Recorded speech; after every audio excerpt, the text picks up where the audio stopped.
প্রিয় বন্ধুরা, আসসালামু আলাইকুম। আমাদের ১০ নং গোবিন্দপুর ইউনিয়ন চররা ঘবরা গ্রামের খানবাড়িতে ইলেকট্রিক শর্টে মুমিন খান মারা গিয়েছিল, আপনারা সকলেই জানেন। তার রেখে যাওয়া ৩টি ছোট ছোট ২টি মেয়ে রয়েছে, একটি ছেলে সন্তান রয়েছে। তো আমি একজন এতিম ছেলে।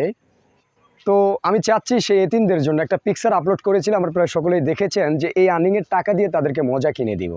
তো অবশ্যই সেখানে ৫-৭টি সেন্ট এসেছে। একটা লাইভ করেছিলাম, সেটা থেকে ২২ সেন্ট এসেছে। একটা ভিডিও আপলোড করেছিলাম, সেটা থেকে আপনার ২৫ সেন্ট এসেছে। এছাড়াও আমি এই মাসে ফেসবুক প্ল্যাটফর্ম থেকে অর্থ উপার্জন করতে পেরেছি।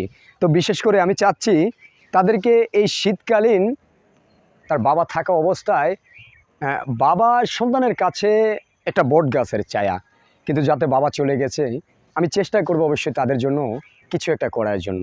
তবে এটা আপনারা ফেসবুক প্ল্যাটফর্মে যে লাইক কমেন্ট শেয়ার দিয়ে আমার পাশে রয়েছেন, সেই অর্থ নিজের অর্থ ব্যয় করে অবশ্যই তাদেরকে আমি কিছু একটা মনে করেন না বাস উপহার দেওয়ার চেষ্টা করব। আপনি চাইলে আপনিও করতে পারেন। এই এতিম সন্তানগুলোর পাশে আপনারা সকলে দাঁড়াতে পারেন। তার যেই বাপ চাচারা রয়েছে, দাদারা রয়েছে, তারাও থাকবে। এলাকাবাসী যারা রয়েছে তারাও থাকবেন।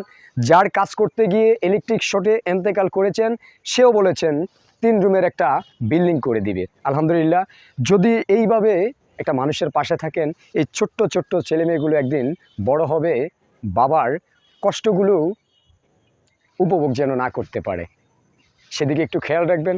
আমি এতিম, আমার মতো হাজারো এতিম রয়েছে, সেই সাথে এই ছোট্ট ছোট্ট ৩টা মাসুম বাচ্চা এতিম হয়ে গিয়েছে। প্রিয় বন্ধুরা, তো অবশ্যই আমার এই ভিডিওতে লাইক কমেন্ট যারা করছেন, এর আগে একটা ভিডিও দিয়েছিলাম, আমি কিছু একটা করতে চাই ১০ নং গোবিন্দপুর ইউনিয়নে।